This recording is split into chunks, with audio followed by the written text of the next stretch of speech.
Welcome to Human Tech, a podcast about the intersection between humans and technology. My name is Guthrie, and I'm here with Susan. Hi. Hello, Guthrie. And you want to introduce our special guest today? Yeah, we have a guest I'm really excited about. We have Dana Chisnell. And Dana, I don't know that you and I have ever really had a conversation. I think we've crossed paths at conferences and we've heard each other speak maybe, but I don't know that we've ever taken some time to just talk, have we? Or now I'm going to be really embarrassed if you say, yeah, we talked for 3 hours that one night in Las Vegas at the blah, blah, blah conference and I don't remember. No, I will not out you on anything like that. No, we've been in the same place at the same time, but it is true that we've never really had a chance to have a deep and meaningful conversation. So I'm excited about getting to do this today. So our first deep and meaningful conversation, and hundreds or thousands of people can listen in. Why not?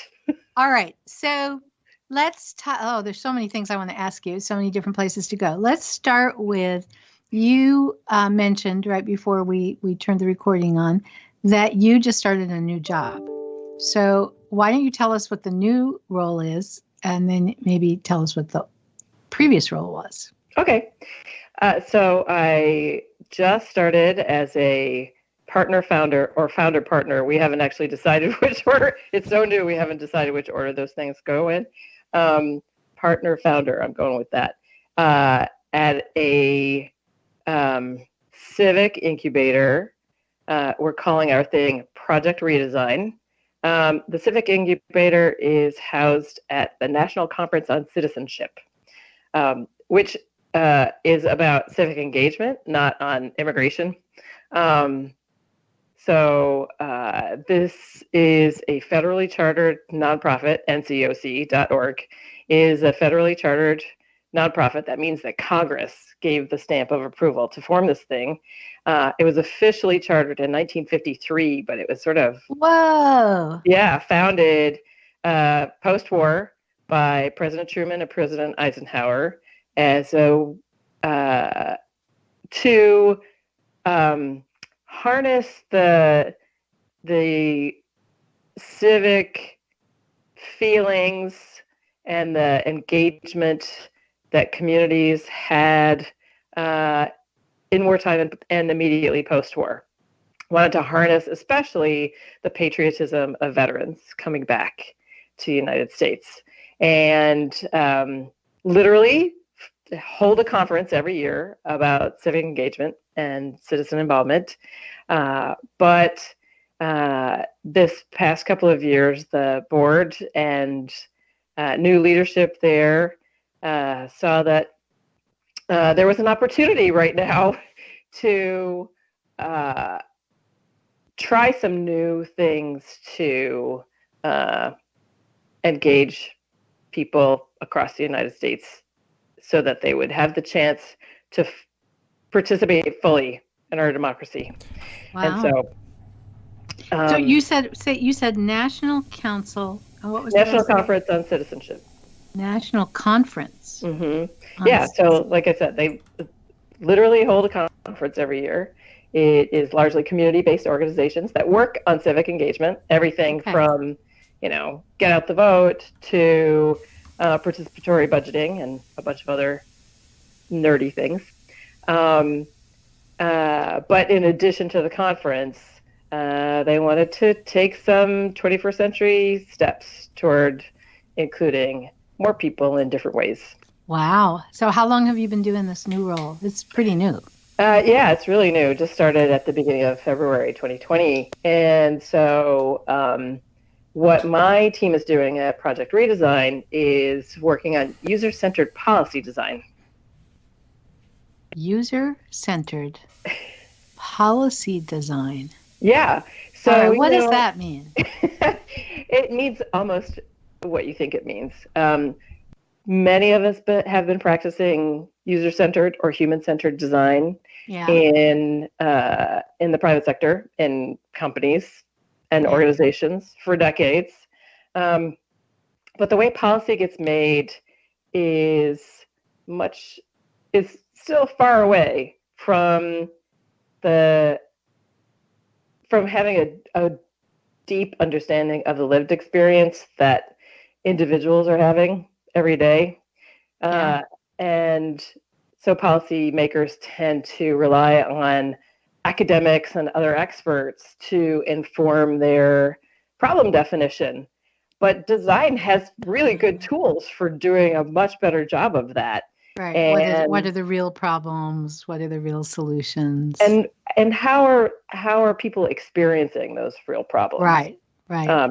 So if you take the example of healthcare as an example, when the Affordable Care Act passed, healthcare.gov was built. This took a few years, contrary to what you might think. It did take a few years to actually happen.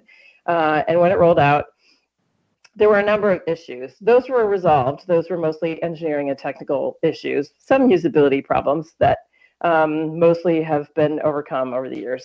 But a thing that nobody really thought about was there are now 20 million people who have insurance who have never had it before, and they don't know how to use it.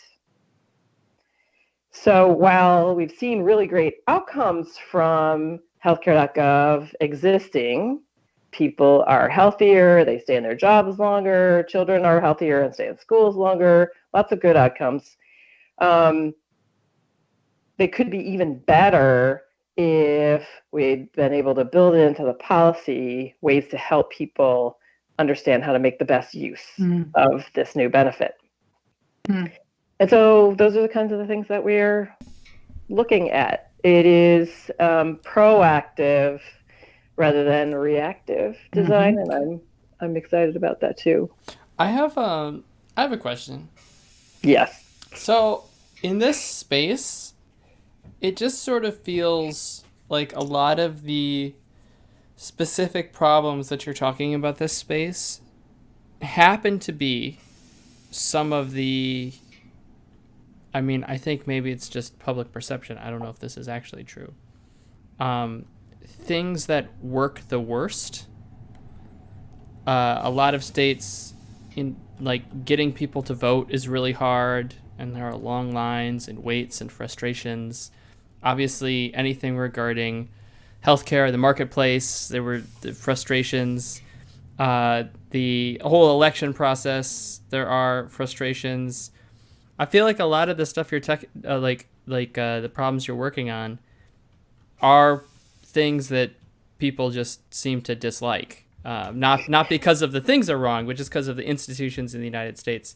These institutions seem to not be functioning very well. Do you think do you agree with that? Do you disagree with that? Do you think that there's common threads? Yeah, I do absolutely agree with you. The government that we have at the federal and state level was designed in the 19th century, and it really scaled during that time. And here we are in the 21st century, and it hasn't really caught up. Things that are not working well, things that are frustrating to the public, generally are not because somebody inside government made a decision to make it hard or to make it frustrating. It is much more, in my experience at least, that government interactions are frustrating because government inside is under-resourced and has a very big challenge to update the systems and the practices to deliver a better experience. Now, you talked about voting in elections. That was my previous job. That was at the Center for Civic Design, where I was, and founded with Whitney Quisenberry in 2013. There we worked on ensuring that people could vote the way they intend by design.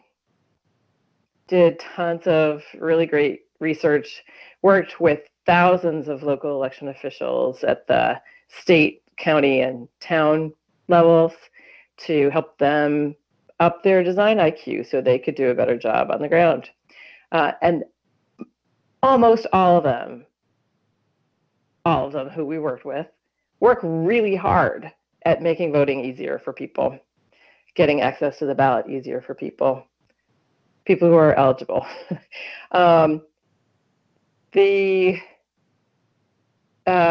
things that you see that make voting hard for people usually have to do with political agendas, and you can see them clustered in specific parts of the country.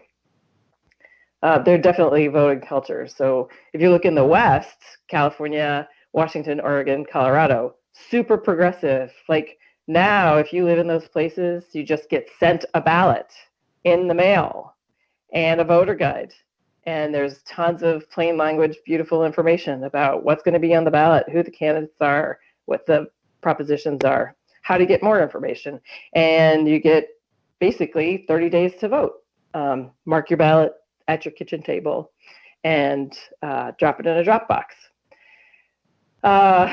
If you vote in the South, there are many more challenges. Voters there are much more burdened. And that comes back to our history as a country. You know, I was, and I think I told you this probably, I don't know. Did I tell you this maybe in a quick 2-second conversation or maybe an email at one point? Or maybe I didn't. I really enjoyed, we were both at, and Guthrie was there too, at the Midwest UX conference in Chicago, not this past one, but I think the one before. And you gave that great talk with the wonderful journey map diagrams of, here's the process that the state of California, voting, whatever the state organization is that is in charge of voting, here's what they think the process is that people go through. And here's the actual process that people go through. Yeah. And, so, and that was just such a great diagram. It was just a great talk and a great diagram thank you. To point out. Yeah, I like that one too. I remember that one. I talk about that. I teach, of course, each semester at University of Wisconsin as an adjunct, and then I also obviously, give workshops. But I talk about you, and I talk about that talk, and just how, what a great example of, here's what very well-meaning, very dedicated people, think the process is, and then, it's not. The real process is, what they said was steps 1, 2, 3, 4, 5. That's not the order that the people go through in order to just to get a ballot and vote. So I just thought that was a great example. That was a really fun study. We did that the first time in 2012, leading up to the presidential election. And how we got to that was we did two things. One was we went out and looked at 145 county election websites, and just based on geography, made the determination. We used that as a proxy for what we thought election officials thought was important to tell people, top left to bottom right. And then we did interviews and usability tests with people where we asked them, what are your biggest questions leading up to the election? And then go to your county website and try to find the answers to that. And it was incredibly illuminating. Our findings were really shocking to local election officials. And we've done versions of that study since then, and those findings still hold. Yeah, it was really interesting. Well, I'm not surprised. You're not surprised? Yeah. All right, I have a question for you. Okay. So you were talking about, I was thinking as you were talking about the new organization you're working with and what you're working on there.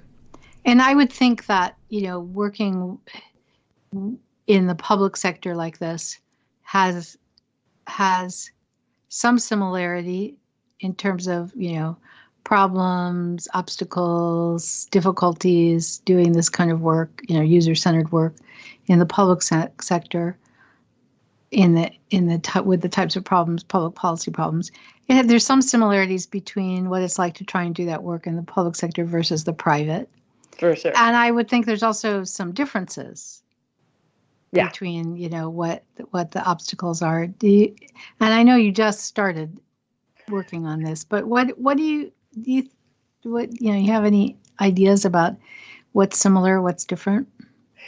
Yeah, I do. I mean, I worked in the private sector, mostly in the financial sector, with banks and insurance companies and tech companies, before I started working with government.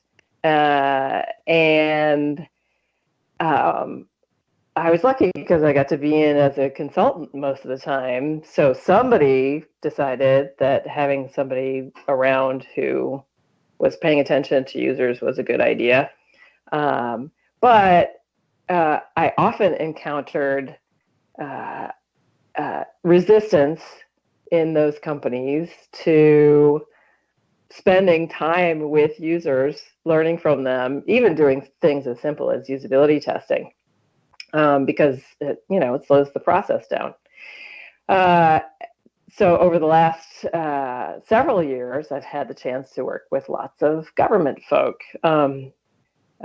At CCD, with local election officials at the state and county level, and in Massachusetts where I live, with election officials at the town and city level. But also for a couple of years, I did a tour of duty at the Obama White House in the U.S. Digital Service. And while I was there, I spent most of my time working with U.S. Citizenship and Immigration Services, helping them on a massive digital transformation from all paper processes to all digital processes. So I was making software for the immigration officers. And when I arrived, it was like 1985. It wasn't literally 1985. No, it was literally 2014. But it seemed like it was 1985. It felt like 1985 because it felt like the banks and insurance companies that I had worked with in 1985. And because nobody knew anything about user-centered design. It hadn't occurred to anyone there who was working on this massive enterprise software effort, that if you involved users, that the development was going to be faster and better. And that's so strange, though, because there are some parts of the federal government that have been doing user-centered design for a very long time. Yeah. Like Social Security, I know has. Social Security Administration is best in class, and they've had an excellent reputation and excellent coordination across all the channels for decades. In fact, while I was at the White House working with immigration, a friend of mine who is a branding specialist just became eligible to start collecting Social Security benefits, and she called me up completely randomly one afternoon saying, "Do you know the people who work at Social Security?" And I was like, "I know some people there." "Yeah, why?" And she says, "Please tell them that it is the best government experience I've ever had." And I said, "Is that because you expected it to be terrible and it was better than terrible, or was it genuinely good?" And she's like, "No, it was genuinely excellent." And she was relieved at the same time. But that is true. Social Security has had a great focus on user-centeredness for a long time. And there are a few other pockets of government that do a pretty good job. The Department of Veterans Affairs has come a long way in the last 5 or 6 years, including consolidating more than 1,000 websites and several, I'm going to say like 3 to 5 different logins for different programs, all into one enrollment, one login, one website. You know, we were overseas in Europe a couple of years ago, and we were having a conversation with our hosts, and we were talking about, government, government services and people who do, tech work or UX work. in the government space that are government employees and versus private in their country. And the conversation was interesting, and I still think about it and talk about it with people, because one of the things they said, they were talking about like the government. There was some people wanted the government to privatize, something or other. And the general feeling was, well, no, you wouldn't want to do that, because the government is much better at running and creating technology solutions than the private sector is. And I was like, what? And they said, yeah. I mean, I said, is that like a general impression? Oh, yeah. Everybody knows that if the government is running it and the government is designing whatever it is, it's going to be much easier to use and better designed than if the private sector is. And I was like, wow, that's different. And then the other comment was, well, they get all the best people. Everybody wants to work for the government. And I was just thinking over here, that's like, that is just doesn't see, at least my impression is that that's not how, the government departments in general are viewed. And whether it's true or not, and maybe this is just my impression, but my impression is that most people in the U.S., or a lot of people in the U.S., think that the really good people, the good designers, the good UX people, the good programmers, whatever, they're in the private sector, not in the public sector, and for a variety of reasons. And that, the best examples are in the private sector, not the public sector. Do you think am I off base here, or? No, I think that's the general perception. And to some extent, at least until recently, that was true. And you're going to change it all. Well, it's changing already. It started changing, really, I'm going to say, with efforts like Code for America and other things that bubbled up at about the same time. Hold on. Are you being optimistic about government services? Because that is maybe out of all the people we've had on all the podcasts, that's maybe the boldest. What is position I think we've What's ever the had. boldest position? That after like 80 years of fairly poorly designed and shoestring budget and overly complicated government systems in the United States, that we've turned a corner. Yeah, I really think so. Wow. This is a bipartisan. This is a bipartisan agreement that good technology, well implemented with attention to user needs, can save money and deliver services more efficiently to the public than what we're doing right now. And that means that you need to have people in government who are paying attention to user needs, and designers are on the front lines of that. So my impression was always that the people who were working in these government sectors, they are talented. Are they the most talented people? Maybe not, but it's not like there are really good, smart people working on these problems. My understanding was that it sort of doesn't matter because they're given an impossible task. So and I don't want to use healthcare.gov because it's just one example, and there are many, many much better examples, but I'm just going to use it because it's really the only one I know about.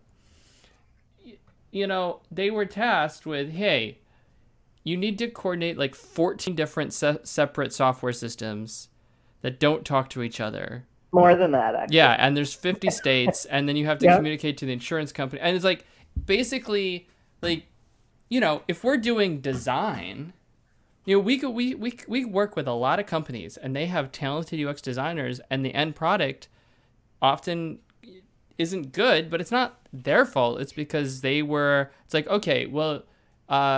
go make the design better, but also you can't do A, B, C, or D, and because of kind of code restrictions, you can't do E, F, or G either. And We definitely don't have any budget to do any user testing, or you know what I'm saying. Yeah, So it's totally. great that it's a priority, but that my problem is, but the devil has always been with the complex restrictions and requirements. Yeah, the way technology gets made in government is different from how technology works in the private sector. Um, it is generally not made in-house. It is usually the product of vendors. So to take the healthcare.gov example, there were a lot of contracting companies involved in that. They were not talking to each other because like there were actually incentives built into the procurement system to prevent them from doing that. There wasn't anybody inside government who was integrating those projects, those individual projects, to pull things together. And as you rightfully point out, there are 50 states that the exchange had to interact with too. And each one of those does it in a different way for their own legal and political reasons. And so, like, this was a monumentally difficult task, just if you look at those kinds of technological logistics. Then you throw in a political environment where Congress actually shut down twice during the development of that, which meant that government contractors don't get paid while the government shuts down. And the money wasn't released until about 9 months before. So that the thing was ready for any kind of launch on the day that it was scheduled is kind of a miracle, actually. And people worked really hard to fix it after it did launch. We learned a lot of lessons since then. That was 2013. But that was at the federal level. But that same story in every state and all the local county websites, like it's sort of up and down the board. I mean, yeah, for sure. There have been very, very, very few cases where I had to sign up, register, change an address, do something at a government portal, and it was smooth, easy, blah blah blah. This is starting to change. So if you start looking at state level websites, for example, Georgia.gov is a great example. They put a ton of work into understanding what people come to the website for and who is coming and how often and what they need. And there's a big commitment on the part of the executive office, in this case, the governor, and his team, and government generally in that state to make it as easy as possible to get services through the website. Local governments, like the city of Boston, has a beautiful website at boston.gov that is under constant review and updating for services. And this is happening more and more. So now there are teams that are dedicated to delivering better services through better technology and better design in a whole bunch of places. Colorado just announced it has a new digital services team. New Jersey has one. California is standing up an innovation office that is consolidating needs-based eligibility and delivery of services like SNAP and WIC. And the idea there, things that all these states are trying to do, is to consolidate the experience in a way that you can get services without having to have 1 million logons based on which agency you're interacting with. And so you don't have to learn how government is organized to get what you need from it. You can look at it you can use it as a platform. So this is happening a lot more. See, look, I'm just saying, I just went to Georgia.gov to try to get a fishing license, and it is still part of the problem is to get a fishing license in the state of Georgia is a very, very complex procedure, and that is almost the problem. But if you want to file for unemployment, it's pretty easy. Okay. I'll check unemployment. You just picked the wrong thing. I wanted to go fishing. Yeah. So they're prioritizing projects based on the most people in the most need. Sure. So they don't care about you and fishing, Guthrie. Yeah, sorry. That's just not the top priority. It's interesting though because I just Department last of Labor. weekend. Yeah, see, the Department of Labor in Georgia looks much newer than the. Right. I can tell it's a newer design than the Georgia Than the Department fishing. of Natural Resources. Yep. They're not that into fishing down there. So when I this past weekend, it's a long story about why I was looking for this, but I was looking for some examples of good and bad state websites. And for a project that I'm not going to reveal yet, I'll reveal it. No, on a future podcast, I'm not ready to reveal it yet. So, and I will tell you, though, that I did this exact same exercise back in about 2011, 2012. And so I now, many years later, right? What is that? 8, 9 years later, I checked out the good and bad state sites that I had used back 8 or 9 years ago, and found that I couldn't use any of them as the bad anymore because they'd all been dramatically upgraded, thank goodness, after 8 or 9 years. That's excellent. So then I went around it's like, okay, I have lots of good examples now, but I need a couple of bad ones.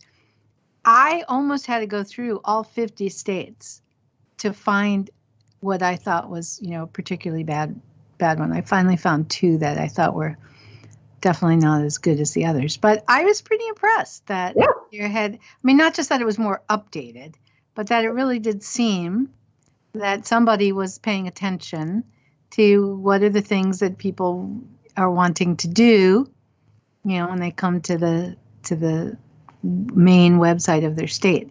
So I can see that is better. And I also would imagine that, especially for the states, this might not be so true with different federal government sites, that there's this keeping up with what the other state is doing, right? I mean, if you're because the states they're really competitive in terms of getting people to move there and keeping business in their state and that kind of thing, and that they don't want to, if they're even just at a very surface level, if their state's pages or their labor pages or their business pages or whatever don't look contemporary, somebody there is going to be afraid that they don't look as good as their neighbor. I do think you're right. I think there is competition among the states, but I think they're also just seeing the cost savings and the efficiencies of self-service doing it better delivery on responsive websites. And so I would think you could it wouldn't be that hard to make an ROI case. Yeah. In some of these situations. But I do agree with Guthrie that I think you're more of an optimist. That I couldn't have your job. Well, I see it from the inside, right? I get to work with people who are working in government every day, and I have the advantage of having seen the inside and how hard people are working. But there are also a couple of other things that I wanted to say about the idea that maybe the best designers and engineers don't work for government. I think that's changing a lot for a bunch of reasons. One is old people like me are retiring from government and positions are opening up. And there is a generation that comes after me that is really excited about mission-driven work. And there is an unending supply of that in government. And there are a lot more designers and engineers who are user-centered in that generation. And that's just how they work. One of the great things about being an old person in the digital service was that people were coming from the private sector to work for government for the first time ever. You know, these are people who never thought they would do civil service ever, but there they were. And like, they just expected user research to happen. They just expected usability testing to happen, and they expected to take part in it, not, you know, stand on the sidelines. And so that those kinds of people coming into government is happening more and more. There's more and more demand for them, and they're changing the culture, which is great. Yeah, I remember at some point I was talking to someone who said that, you know, like 50%, this was several years ago, but because of the distribution of ages in the government, I think it was federal government IT sector, they were anticipating that, you know, in the next 10 to 20 years, half of everyone was going to be retiring. That's right. Yep. So you know, is this a good area if you're graduating with a degree in, you know, UX or anything related to that? Are there entry level jobs in government, do you think, for UX people? Because I you know, I teach, right?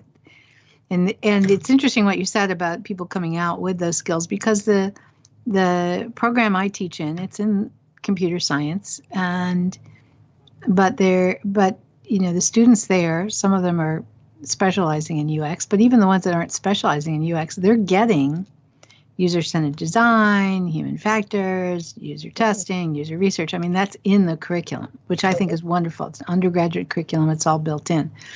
So, but sometimes I find they're still having a hard time getting those entry-level jobs. Yeah, there are entry-level jobs in cities and states governments. There are fewer entry-level jobs in federal government positions, but in the suppliers to government that do most of the software and technology development, there are quite a lot. And you could go to work for companies like IBM or Deloitte and be part of a big and supportive digital or UX or design team. And they're all working on really interesting government projects. And this is a good launching pad to go get some experience and then go inside government, be a product manager.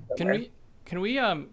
I am curious about because I don't know. I think a lot of people can't see behind the curtain, and so I just want to kind of give you an experience, and then I'm curious for you to say, okay, so this is what would have to happen, or this is like for them to fix it. We could try this. Okay, go ahead, Guthrie. All right. Susan, can you go to wisconsin.gov? I live in the state of Wisconsin. She lives in the state of Wisconsin, her home state. So wisconsin.gov has been recently updated. Right, it looks nice. Hold on. It's clean. It looks modern. There's a video that plays with people on surfboards, biking. Look at that. He's on a right in the middle. There's a big search. America's Dairyland. Okay, there's a big search bar, and there are 4 things under the search bar, which I'm assuming are the most common things. Fishing license, Guthrie. Fishing license, road construction, register of business, and driver's license. When I went to wisconsin.gov, I told myself I'm going to do whatever the first thing is that they want me to click on. And there was fishing license. Fishing license number 1 right there. So, okay, before anyone does anything. Yeah. When you click on fishing license, what should happen? You should go to a page where you can find out about and apply for a fishing license. Okay, so click on fishing license, if you would. Okay, what happens? You came to a search results page. Okay, so far so bad.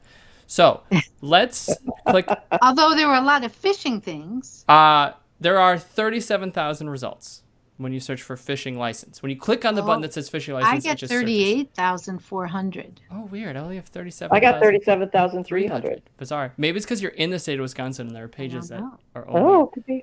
Okay, so click on the first one. We're just gonna do Fishing Wisconsin. We're just clicking on the first page. Okay. There's a picture of a dead fish. Okay, so now we've gone to dnr.wisconsin.gov. Yes. Looks like much older, much more basic. Yes. Whatever. Okay. So now it says fishing license, a Wisconsin bargain. What's a great choice to fish? A number of convenient bargaining licenses. And so it says first time buyer's license. So would you like to click on that, or would you like to click on get started? I don't know what to do. I don't know what to do either. I guess I'm going to get started. Okay, so we will click on get started. It's in green. Okay. It's clearly where they want you to go. Okay, so we'll click on that. Now we've gone to a different portal. This is really bad. Which is gowild.wisconsin.gov. Go wild. Now, before you do that, okay, because it does say look up your account. If you just click on the logo, so you can just go to their main page. Go wild. Yes, just gowild.wi.gov, right? Are you there? It has like a little bobber.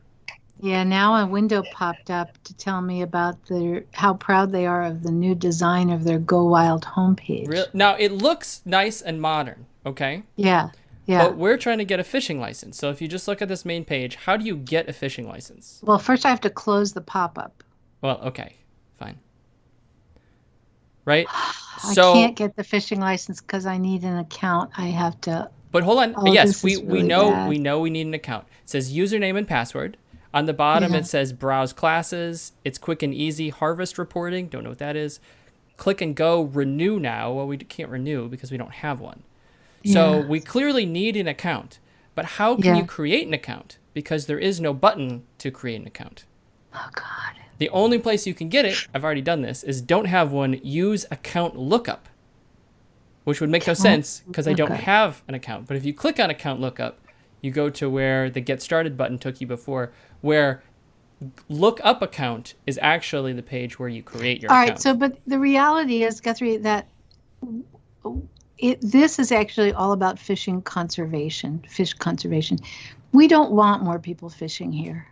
So we purposely made it really difficult because really, that's so this was a choice architecture behavioral economics strategy to discourage overfishing. To dissuade people from going fishing. But I could see why you got to that theory. Okay, so I'm not going to go through. People just go to the local gas station and get a fishing license. Doesn't matter. This is the online portals that So okay. So if anyone from the state of Wisconsin is listening, would you guys please fix this? They just redesigned their all their pages. Clearly have just been redesigned. It's this is great. I am using this. Okay, yeah, you'll have to document all the screen captures for everything. Anyways. No, I'm using this next week in my class. Oh, okay. But you should also screen capture in case they fix it. Well, yeah, I mean, and this is what happens when you don't have UX people working there, or and maybe this goes to this cross department thing, because absolutely. We have seen, and in this process, we started at Wisconsin.gov, but then we were at Wisconsin DNR, and then we were at the new Go Wild. We were, obviously these are like little silos and they're developing their experience, but they're not realizing that people are navigating in and out, and it doesn't make sense. Or they might sense. realize it, but not have any control of it, or not have any way of mitigating that. I mean, it is the moral equivalent of a bank having a link for mortgages and a link for checking accounts and a link for car siloed departments. Yeah, it is exactly the same thing. And so, but somebody is not doing. But somebody in the organization, whether you're private sector or public sector, somebody should have the responsibility for at least checking the basic, doing basic, not even user testing, just do a cognitive walkthrough. So hold on. I understand. We did this whole thing. So what would it take from the behind this the was curtain? The question. This is behind the curtain. Yeah. So I went through this not to say that it's terrible and blah blah blah. I just want to know. Okay, so if what is it going to take for the state of Wisconsin to make this as simple and easy as what we would consider, a B+ A grade user experience to get a fishing license online? That's super easy. I don't know, because I'm really distracted by watching this girl on the sailboat. There's a lot of leg. Okay, in my experience, what it would take is a concerted and coordinated effort across the state government to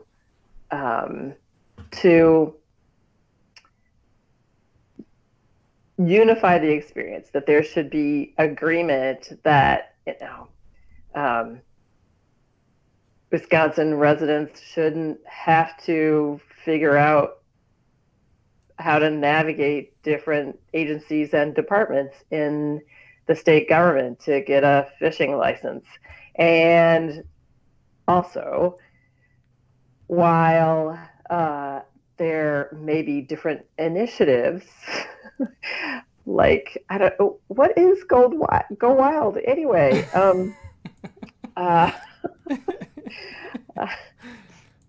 For fishing, hunting, and trapping information and certifications and licenses. Like, how would you ever know to go there?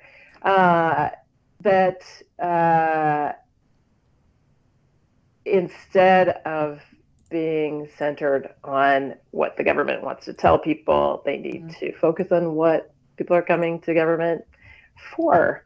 And that's a pretty fundamental shift. And so what you're seeing here is that there's a state government that owns the homepage at wisconsin.gov, and that there are different agencies that make up that government. They're probably cabinet level agencies that report up to the governor. And then within each of those agencies are departments and initiatives, and they each get their own websites. And so they're not coordinated across the experience. And it's kind of rare, honestly, to look across any given set of goals or tasks that a user might come to a government website for, and actually examine all of the touch points and to try to close those seams. It's really been in the last, I would say, 10 years that any governments have started doing that, and that some of the websites within the state of Wisconsin actually do look and feel fairly modern. And to be fair, the account lookup is a not bad authentication page. Correct. Would they need to pass a law to consolidate these things, or they have to direct funding? Is this funding? Yeah, they definitely need funding. I don't think they'd have to. They probably would not have to pass a law, and in fact, it's probably a bad idea to pass a law, because laws often are over prescriptive about what to do and how to do things. And one of the things that you want to do is make them future tolerant, right? So while this experience is definitely uneven in terms of its modernity and usability and accessibility, it's not terrible. Although I have to say that this process we just went through was like the first choice in your central line of vision. It was the first thing you could click on. Yeah. So one of the things that you're seeing is, what are the political priorities of the person who runs the state? for people to go fishing or not go fishing. Wisconsin's biggest industry is tourism. I happen to know that. Yeah. I happen to know. And so it is fascinating. Well, it is that right fishing now, but license- apparently it's going to disappear with this because it's so hard to get a fishing license. or there's so much road construction that you can't actually get to a lake. Because that's the second choice. And then there's register a business and driver's license as the other three links on the homepage. Oh, and a link that says "Give up now."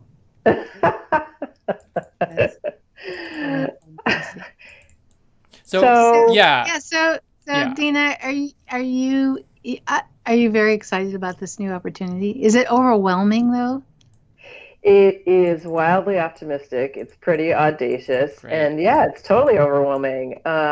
So in this startup, we're going to be working on different policy areas. And so I, as one of the founder partners of this effort, who's the lead on user research and user needs, I have to know enough about each of the policy areas to help each of the teams develop their research plans and to find participants and to coach the people inside the agencies to get new skills around UX and design.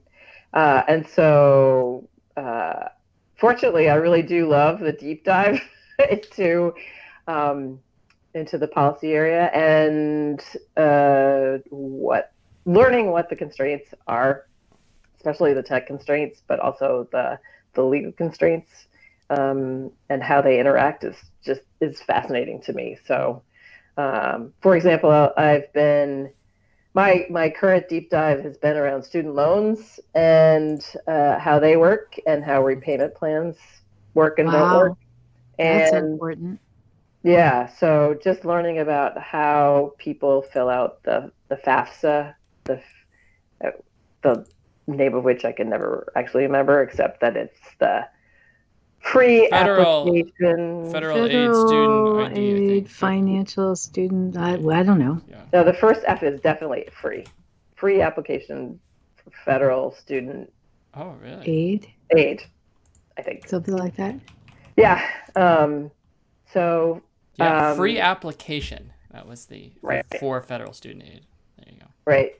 So the Department of Education has made a lot of improvements to the underlying processes and how the tech works. They're undergoing some pretty big changes internally in the systems that support this process right now. And so they have some pretty big challenges. But a thing that surprised me that I learned the other day is that you can't just make a change to the federal form and make things better for people who are applying for federal student aid, because 32 states use the exact same form for state student aid. And if you change the federal form, you're going to muck up what the states are doing. Stuff. Yeah. So I love your wild optimism. It's refreshing. Thanks. It keeps me alive. Now, are you gonna still be? I mean, I know in the past you've been pretty active, haven't you, on the speaking circuit and talking about your work? Are you still going to be able to do that with the new job? Yeah. I am. I will. I expect to be telling a lot more stories about how wonderful government is learning more and better how to pay attention to user needs. Yeah, that'd be great. Do you have any talks coming up that we should know about? Yeah. Thank you for asking. So at the beginning of March, I'm going to be at the Code for America Summit in DC, talking about the voter journey. I'm never going to stop talking about the challenges to voters in the United States. and all the work that the team at the Center for Civic Design has done over the years with thousands of voters and election officials to understand really what that experience is like, and how people make decisions about whether to take part. So I'll be at Code for America doing that. I will be at the IA conference in New Orleans. That's information architecture? Yes. Talking about how the talk is called something like Making New Mistakes. This is actually a talk about second order effects. So we're trained as designers, as UX people, to be laser focused on our user, like to get things right for our user. But if we do that, what are the risks of getting that right to the other people and organizations and institutions in that ecosystem? What ripples out from getting it right for that user? And this is partly an ethics conversation, as well as a way of thinking about design beyond just the immediate interaction, because the small design decisions actually have really big effects out in the world. So those are two that are coming up. I live outside Boston, and in the middle of March, I'm going to be speaking at the local ACM/IEEE monthly meeting at MIT, where I'm going to talk about the voter journey again, and probably about all the crazy stuff that's come up in the Iowa and Nevada caucuses, because the people who come to that meeting are some of the nerdiest people I've ever met, and they will have a lot of questions about how that tech did or did not work. Yeah. Okay, great. That sounds great. Well, I hope our paths cross again before too long. I hope so too. I hope whoever gets elected in the next election makes you czar of user experience of government sites. That would be really great. I think that's a great idea. It would be thank you. That's very nice. I appreciate that. It would be my fondest wish to have a chief design officer in the White House. Or a chief experience officer. Okay, White House. Are you listening? That's what you need to do. Hey, so if people want to get hold of you, Dana, what's the best way for them to do that? You can find me at my website at danachisnell.com, or you can email me at dana.chisnell@gmail.com. And we will, if it's all right with you, we will post that when we post the podcast episode.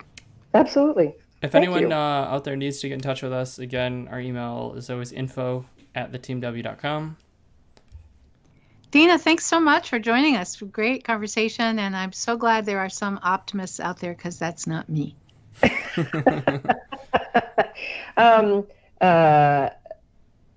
only thing I could tell you, Susan, is to move to a different state. Well, no, I'm going fishing. Good idea.